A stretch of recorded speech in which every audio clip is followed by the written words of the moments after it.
Okay, so this question asks you to look at the equation and get these properties, but this time it's not in vertex form. Vertex form was that nice form with the brackets, so we could just pull out the vertex right away. This is what's called standard form, kind of things that you would see when you would do kind of normal factoring as you started to do factoring last year and this year. So there's kind of a trick to doing this to get the vertex, and what you want to do is look at these numbers and label them similarly how you've done before with A, B, and C. And the trick is to get your vertex, the first thing you're going to do is get the x coordinate of your vertex, and what you're going to do is look at this, what negative b divided by 2 times a is. That's going to be kind of your key that you're going to want to remember. So your vertex is negative b divided by 2 times a.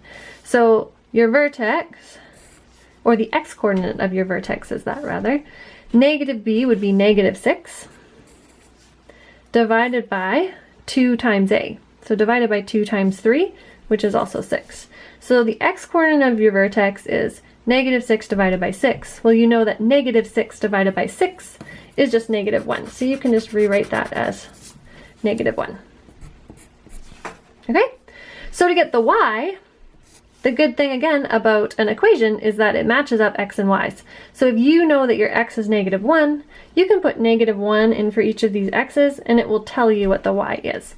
So let's do that under here.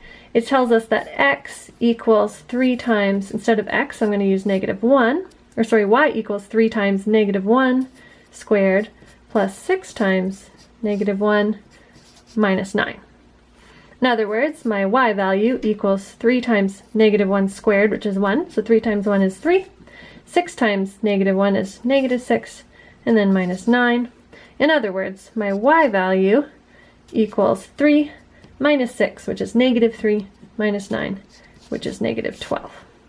So my vertex is the point negative 1, negative 12. The direction, just like in your other form, comes from that very first number with the at the very front in front of the x squared. So it's a positive 3, so it's going to open up.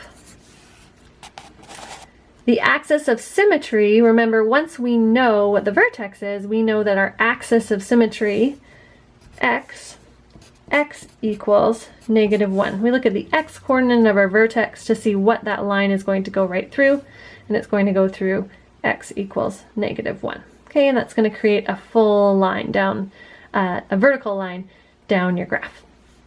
Now the range is about the y's, so it's going to tell you something about the y's, and I know that negative 12 is my lowest point because I'm opening up. So if I just kind of sketch for myself, oh yeah, I'm at negative 1, negative 12, and I go upwards just to give myself a visual. So I know that I'm going to be all my y's are going to be bigger than or equal to that lowest number there, which is negative 12. So that's my range there. And that's how you would find all those pieces based on a graph in Standard.